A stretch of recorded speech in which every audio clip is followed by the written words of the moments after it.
I pretty much started going to games when they opened the stadium in the 70s, the original Meadowlands Giant Stadium.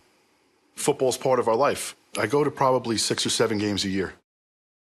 Tony Sacchenzio also likes to attend one Giants road game every year. In 2001, he chose the season opener in Denver. They lost a tough game, really exciting. Throws deep to the right side for Smith. In the end zone, Rod Smith with a Denver touchdown. On the morning of September 11th, I woke up at the Brown Palace Hotel, and the first thing I did is I tried to call work. You know, take my lumps, going out there to see the Giants lose. And I couldn't get any phone calls through. It was strange.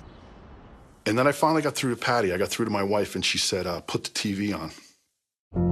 Looking again, if you're just joining us, both towers of the World Trade Center in New York City, where 2 planes have crashed into the towers. I was an employee at Cantor Fitzgerald. I worked on the 104th floor of One World Trade Center. Once I saw the flames, I knew. My friends, they were trapped up there. Over 100 floors below, New York's bravest were on their way to help. When people see a tragedy, the natural, normal instinct is to run away. These guys went in, you know, they go in. Those are heroes.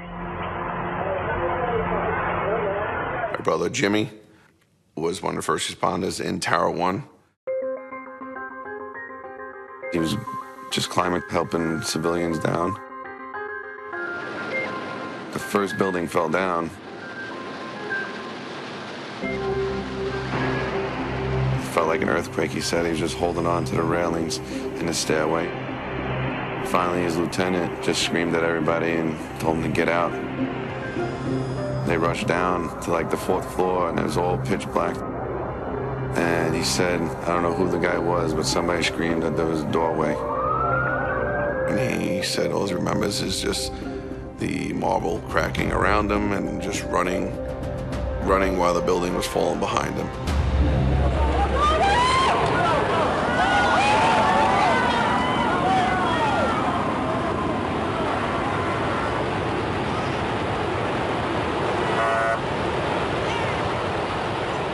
It fell. It collapsed. I got sick.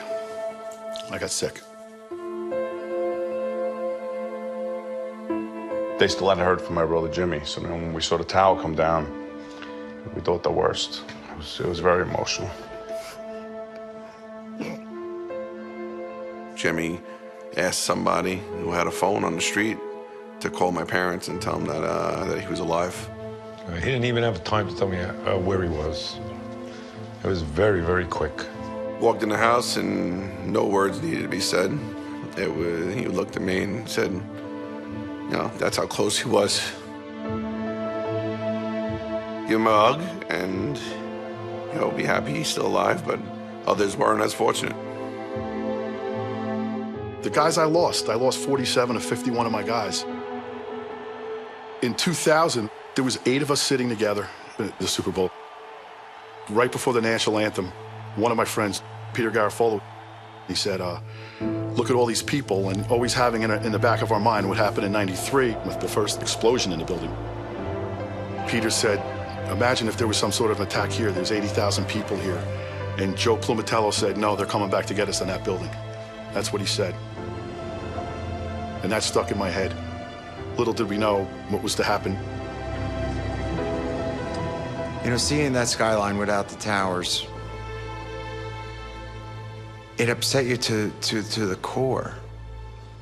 So much of our innocence was lost that day.